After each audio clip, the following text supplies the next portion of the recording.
So I joked when Scott first asked about doing the fruits of the spirit, and I picked joy, and I was like, I'm just going to tell everybody go home and watch Inside Out, which is a really good movie, and I think it has a lot of truth behind it. But in all honesty, I have never taught an adult class before, and aside from helping Sarah back with some of the younger kids, the only other times that I've taught class are very brief stints with some of the young adults out at Oldham Woods. So a little bit anxious, a little bit nervous, but ultimately I still have joy in doing it. And part of the reason that I can say that, I'd like to try to break down a little bit this morning. So in Galatians chapter 5, it talks about the fruits of the Spirit being love, joy, peace, endurance, kindness, goodness, and faithfulness, amongst the others. We have talked before, actually not too long ago, if I remember correctly, in one of our Bible classes, we had talked about the fact that joy is not just a sense of elation, it's not just happiness, that it's something deeper than that. And it got me curious in trying to think about discussing joy this morning. Is joy the only thing, the only feeling that we would discuss that way? Are there any others that we might suggest are much deeper than just the surface level feelings that we get to express day to day?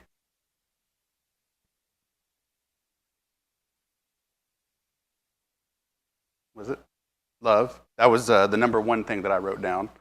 And why do you say that?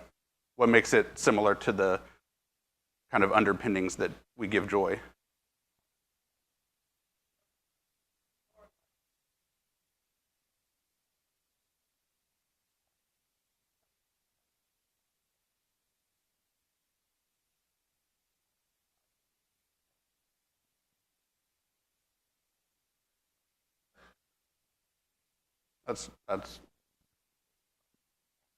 That's where I found myself with it, and I would even go so far as to take it a step further than that, to say, when we discuss joy being deeper than just happiness or elation, we discuss the fact that I can be joyful even if I'm in a rough circumstance. I can be joyful even if things are not going in a direction that I would have liked to see them go. But I think love is the same way. Just because I love somebody doesn't mean that I'm always happy with them. It doesn't mean that I'm always ready and willing to, or happy to, drop everything for them. So yeah, love in that aspect is one that I thought of. Peace.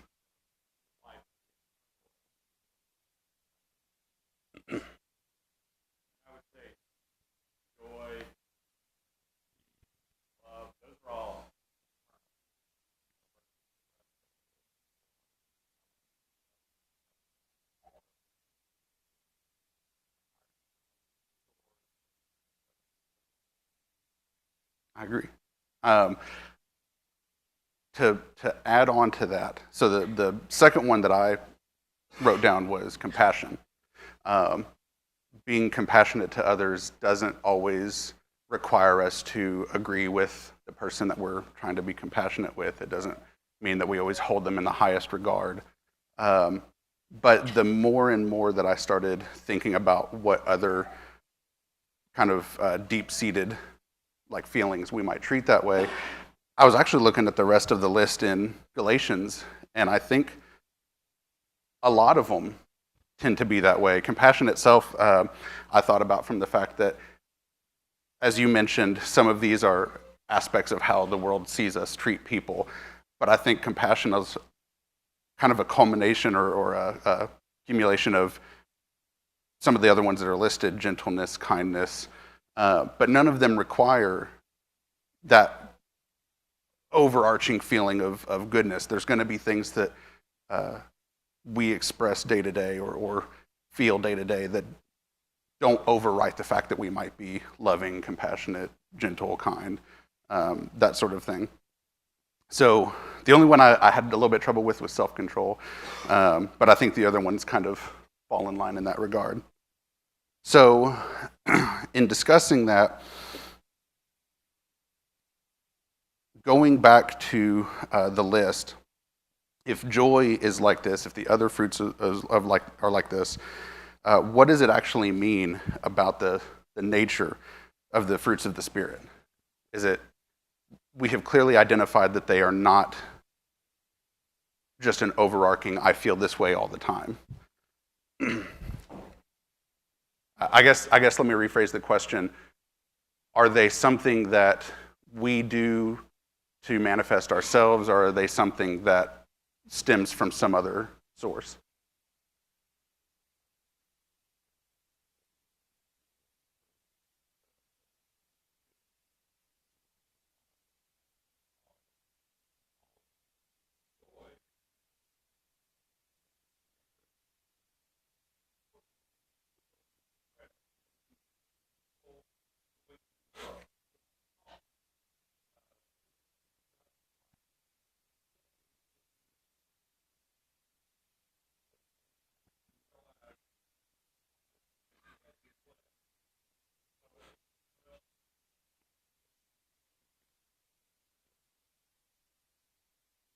Okay, I can see that. Anybody else?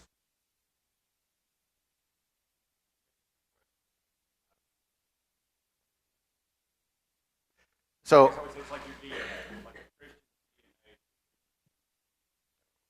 In the world don't have what they had was have.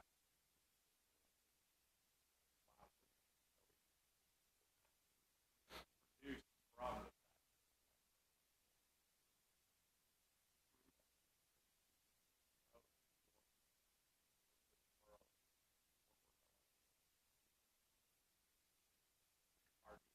that's I don't disagree with you, Scott, but that's where I was thinking it was coming from. To me, the fact that they are fruits means that they are the result of some sort of growth that is not. They are products. They are not anything that we are necessarily manufacturing ourselves. They are products of an internal growth, an internal expression of our understanding and relationship with God. The analogy that I was thinking of when I was writing this was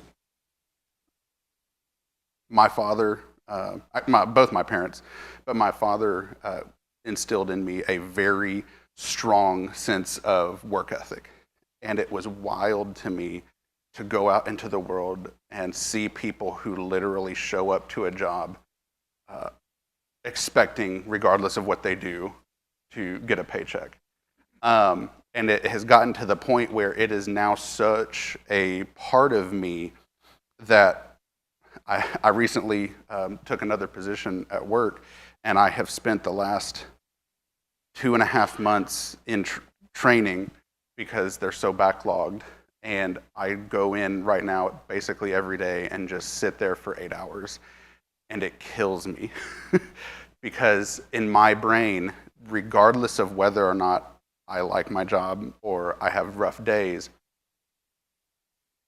there is something in me that says, I have to get this done. Like, it's my responsibility to get this done. There are days where I come home and I tell Sarah, hey, I had a rough day at work. They're doing this stuff, they're changing this stuff, they're moving this stuff around, and it's just been a big pain, and I couldn't stand today. And there's other days where I come home and I talk about like the cool stuff that I've been learning and talking about the opportunity that, you know, this position might open up and I can apply for it and all that kind of stuff. There are days where I enjoy what I do and days where I struggle. But at the end of the day, while I am there, it's my responsibility to get that stuff done. And to me, I don't know if that analogy makes 100% sense, but to me, that's the idea of kind of where we sit with, I'm talking this morning about joy, but so joy, it's a feeling that I have deep-seated in myself that is not necessarily influenced or affected by my everyday circumstances.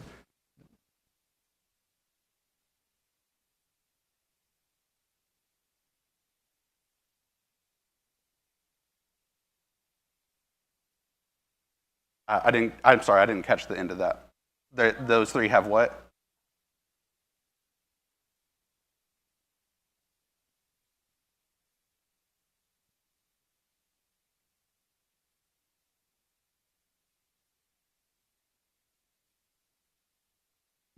Right. So,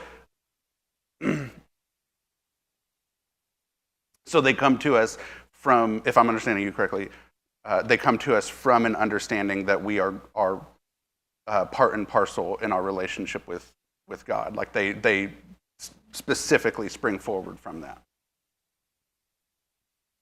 Yeah, I agree. I agree with that. Um, so if we contrast that, and I say that about it them being works, because if you actually look at verses 19 and through 21 and compare that to the works of the flesh, to me, I read that list as things that they are trying to manufacture those same feelings, those same emotions, and do not do not compare at all with what the fruits of the spirit are. So they lead to terrible things like immorality.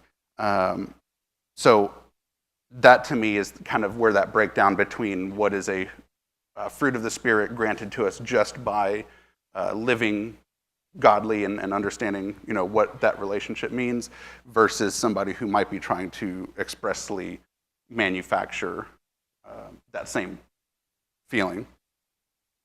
So again, they're not anything that we are manufacturing ourselves. They are fruits grown specifically by an attempt to make peace with that relationship.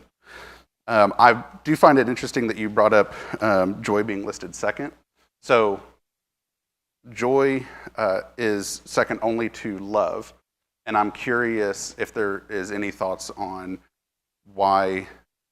I looked at a bunch of different translations, wondering if maybe some of the stuff was swapped around, but everything that I found, it's always love, joy, peace, and goes on through the rest of the list. I'm curious if there's any thoughts on that being where it is in regards to the rest of the list.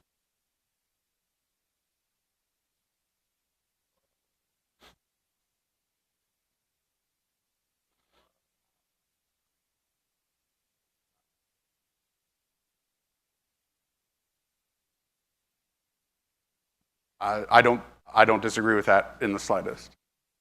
I think that if you compare the fact to, my brain immediately went to like faith, hope, and love, and the greatest of these is love, and love here is listed first. I think that the kind of list of fruits of the Spirit that we're given here directly stem from one another in that fashion. I think that there is a love that, when we understand our relationship and the love of God and what that means for us, the love of Christ, what that means for us, and we abide in it, it becomes easier to express that love out into the world, and by in turn that leads to joy, by in turn leads to peace, and then we kind of branch out from there. To me, the idea of that joy is kind of an inner calmness. It's not nonchalance. It's not like disregarding anything else that might be happening, but just knowing that because I abide in that love, that by in turn grants me the peace to understand that I am okay with who I am and where I am in the moment.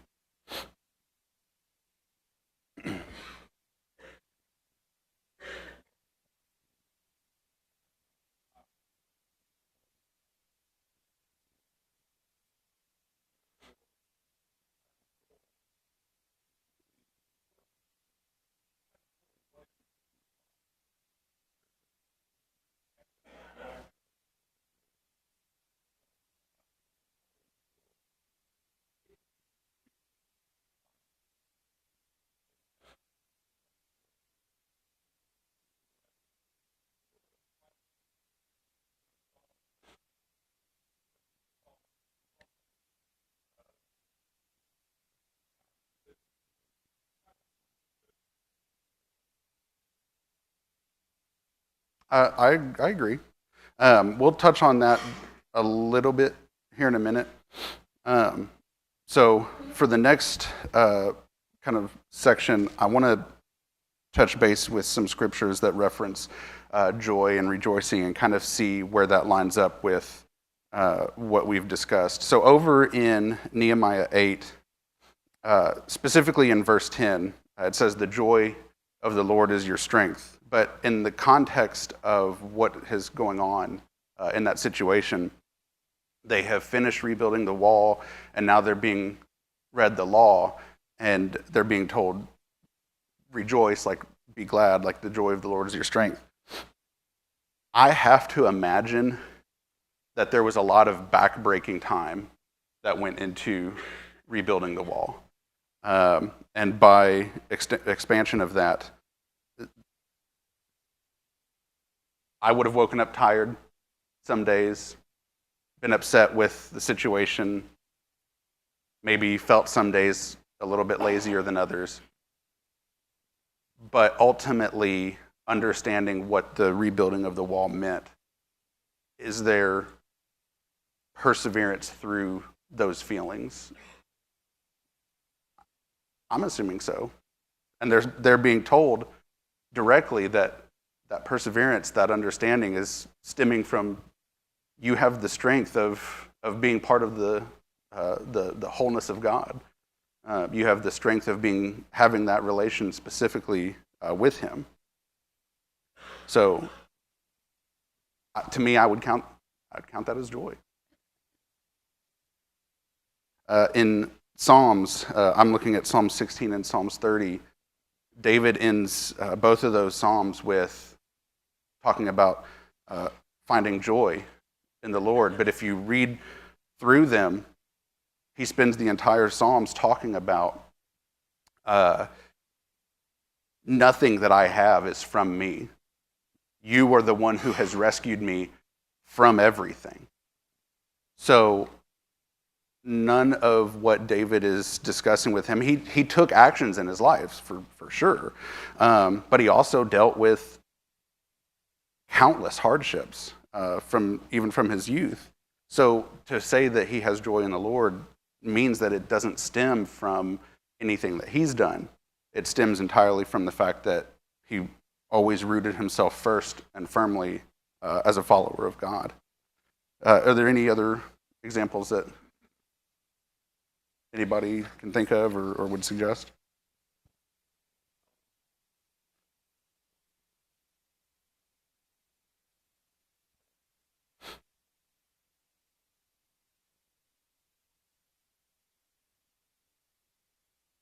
Sounds weird. Yeah.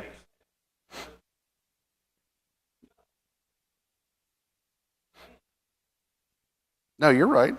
You're right. And again,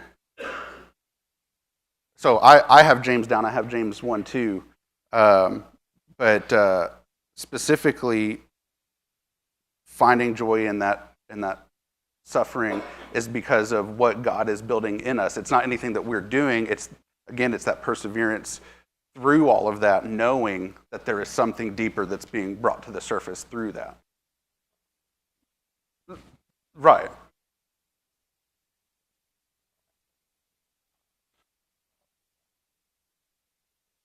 Yeah, exactly. Uh,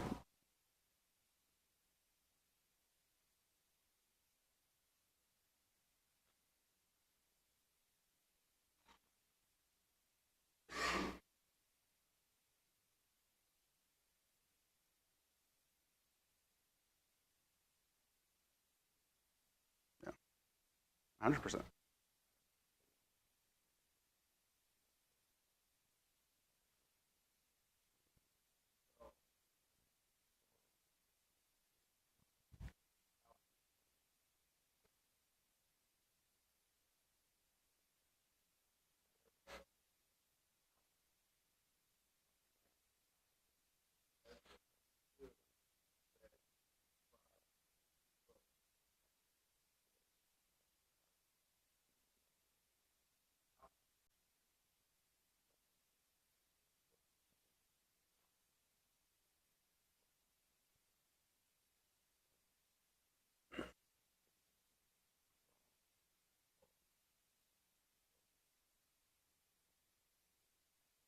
So that makes me think of one of the ones I had written down, both those last comments.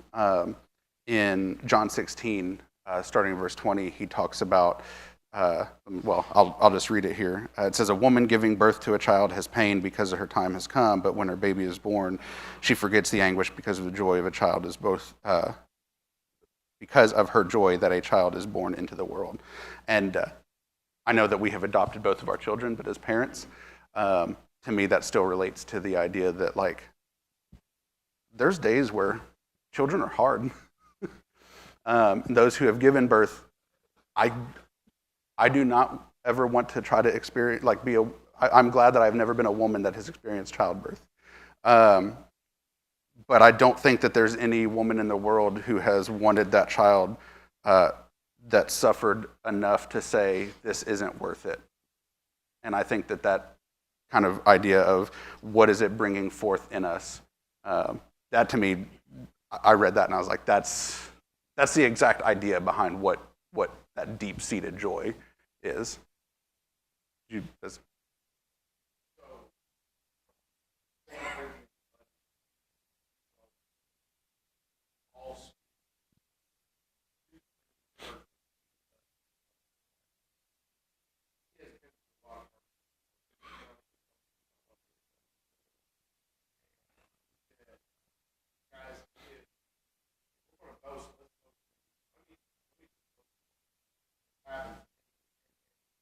At the end of that passage,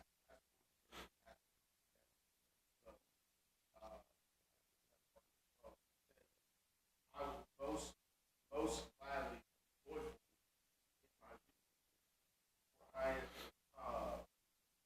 I'm in, so the power of God may, therefore I'm in, and with this beautiful faith of Christ, whenever I'm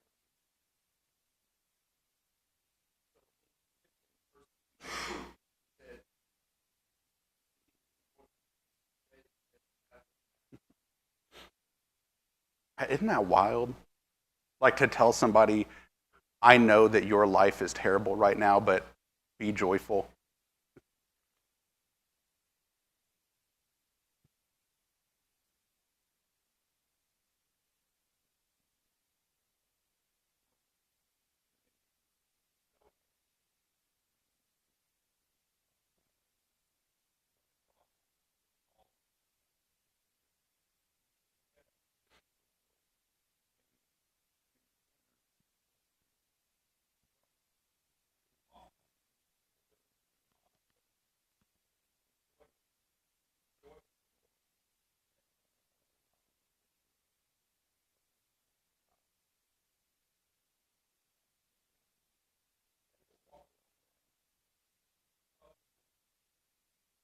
And that's what drives it, right?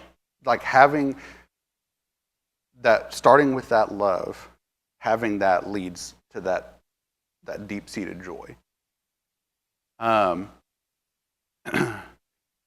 Yeah.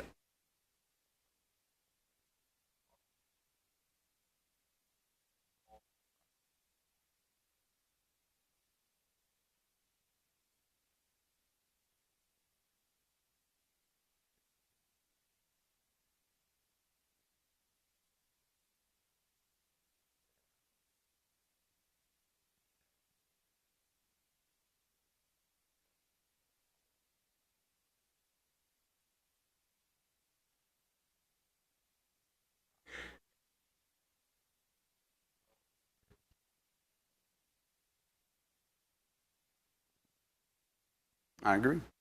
I do, that kind of, because that's been brought up twice, that does kind of go into the next little bit that in finding and trying to understand, like, what it means to have this underlying level that exists beneath any sort of kind of outward expression. I wanted to clarify at some point kind of what joy is not. Because I think you're right, I don't disagree with you whatsoever, but I don't always think that because it's not tied to that kind of outward emotion, I think it's important for a lot of people to understand what joy isn't. For example, that is born of what we've discussed before, feeling that safety and that understanding, ultimately that peace coming from that, and so they can express themselves in that way, knowing that there's something greater for them outside of their immediate circumstances. But I don't think that joy is necessarily always kind of a perpetual cheerfulness or like a toxic positivity, some might call it.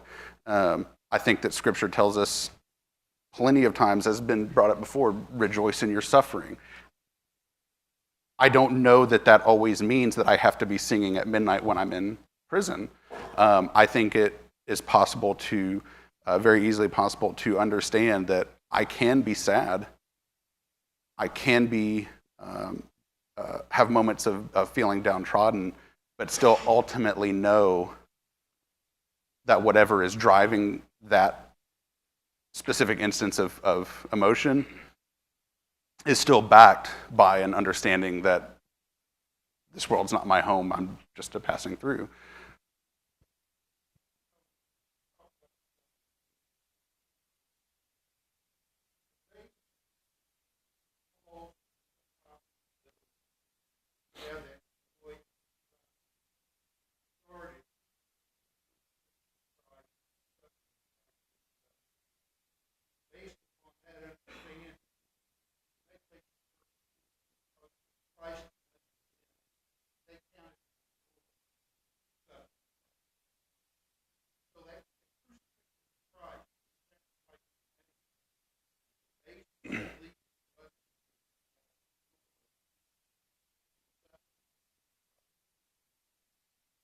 I agree.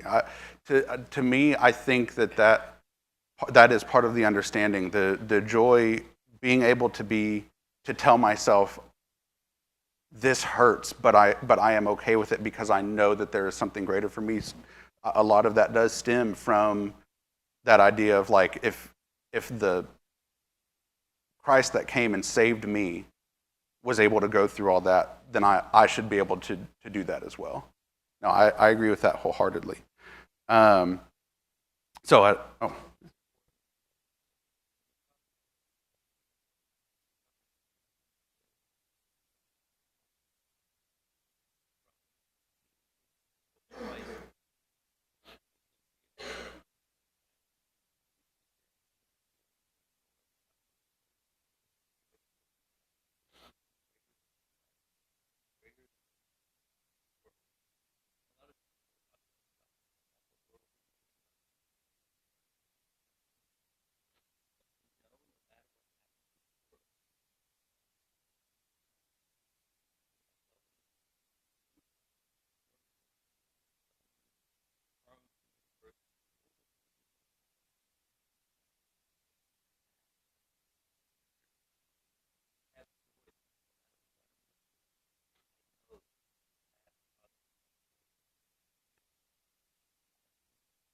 I think that's where I am.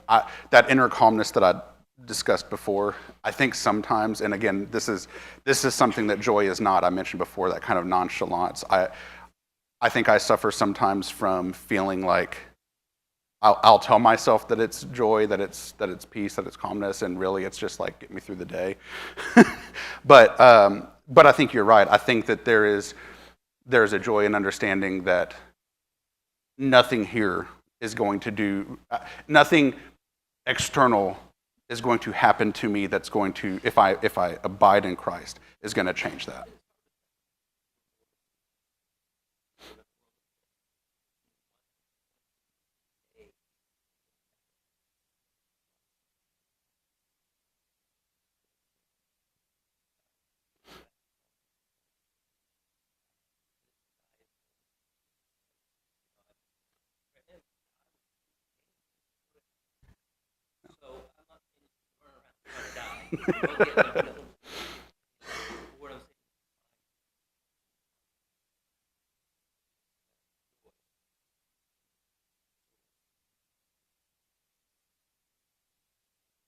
I agree. I think what you said, you know,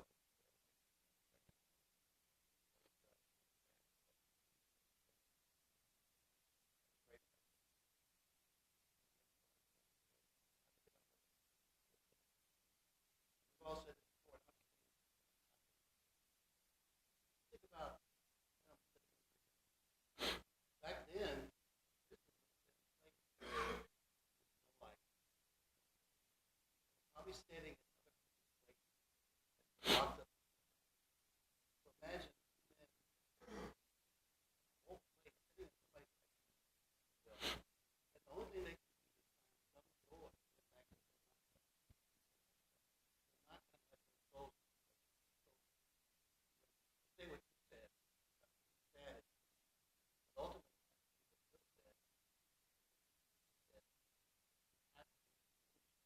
all that sadness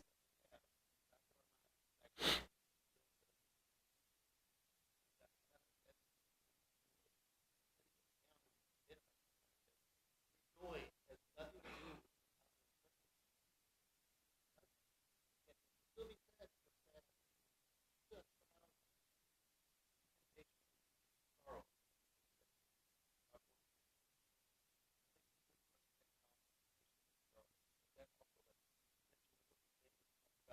But that's where our character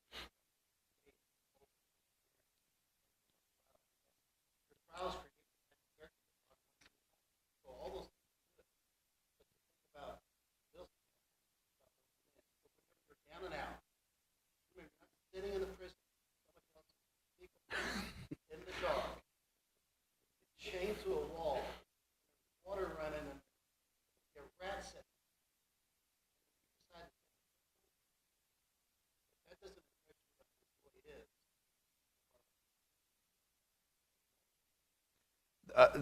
is. Sorry. Well, what I was going to say is, to me, the closest that I feel like personally I have come to that, having to kind of wrap my head around that idea, was about a year and a half ago.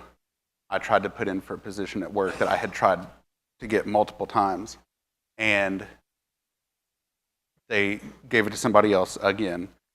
And I even got to the point where I was like, during my feedback, I got kind of upset with my manager, and I was telling Sarah about it, how down I felt about, like, maybe it's not me, like maybe I'm not the worker that I think I am, kind of thing. And I started singing on the way to church, "It Is Well With My Soul." And then I walked in here. We were late for some reason, I forget why, but I had taken one of the kids out to the hall. That's what it was. I think taking Gideon out hall. And when I came back in, we were singing "It Is Well With My Soul." And I realized, ultimately, while I am trying to do my best for myself and my family here, that's not really what it's all about. And I had that moment of just feeling like kind of resettling in myself.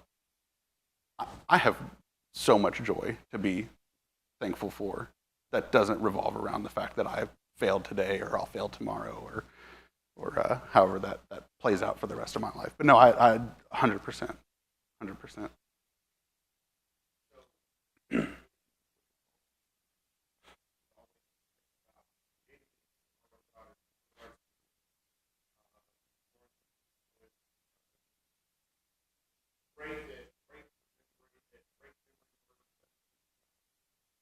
There's a lot more.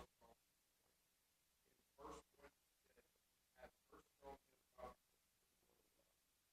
for your oil. And then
So you're saying that there's a I'm trying to process what you have said,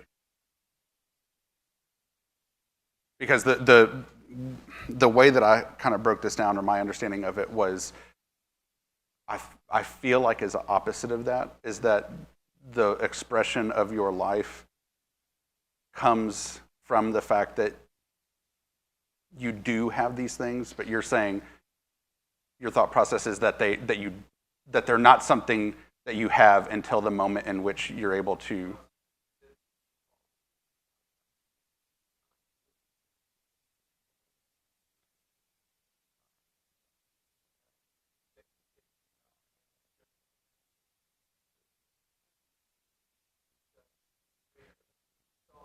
Okay. Okay. Yeah.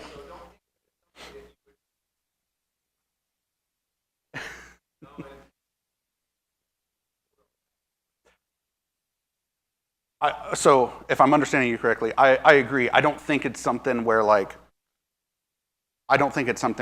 just every day I wake up knowing and feeling in the back of my head I have joy. I do think that there is an avenue to which, um, in John 15, it's talking about this coming from abiding in Christ. That involves some amount of active pursuance of the relationship of God in order to draw that out of you. So I do think you're right in that aspect.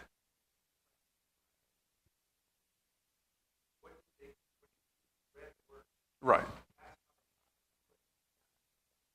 Right.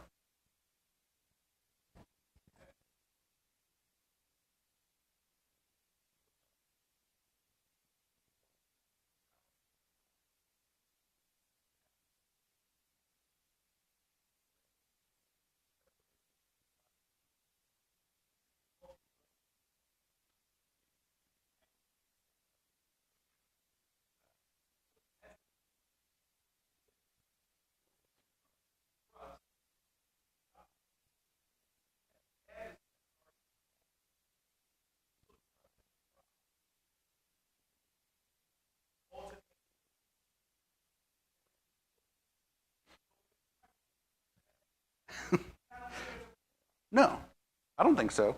And no, I don't think so. And to that point, I think that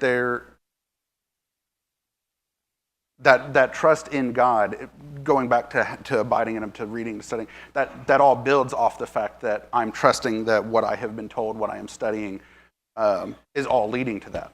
So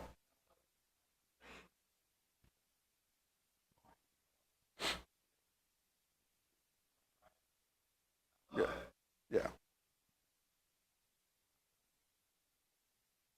That was the one that I brought up a little bit ago, but just briefly. So please build on it.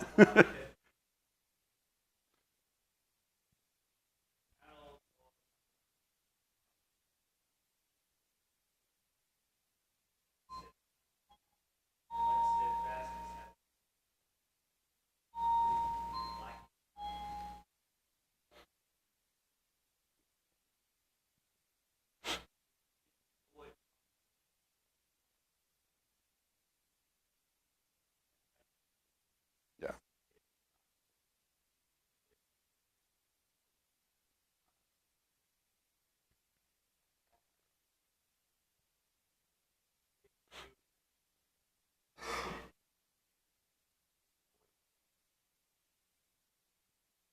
yeah. So in the little, oh, sorry, go ahead.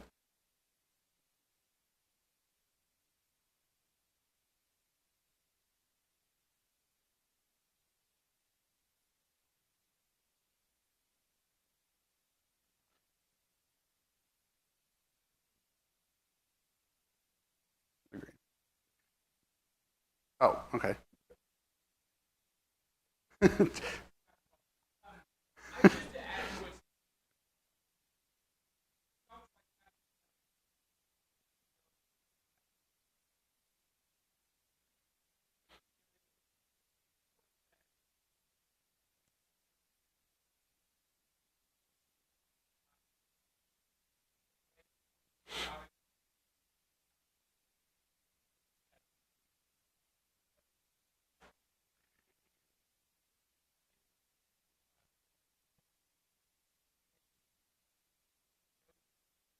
and it's not a pretend everything is okay type situation, right? But it's knowing that there is more to what is going on. There's more to my circumstances than just that surface level of what is affecting me in that moment. So I tried to boil kind of that discussion of like joy is deeper than just happiness or elation. I tried to boil it down to kind of what joy is. So I have joy is a settled gladness in God, produced by the Spirit, that endures regardless of circumstances. And to break that down, settled, it's deeper than just a surface level emotion, the kind of flash fires of happiness and anger or sadness, whatever it might be. It's deeper than that. Gladness, positive orientation of the heart, regardless of what you might be facing. It's in God, so it's based on His character and His promises. We don't have to worry about it changing. Produced by the Spirit, so it's not something that we manufacture. We don't have to produce it, we just have to cultivate it. And it endures. It is resilient to suffering in a world filled with suffering. Thank you.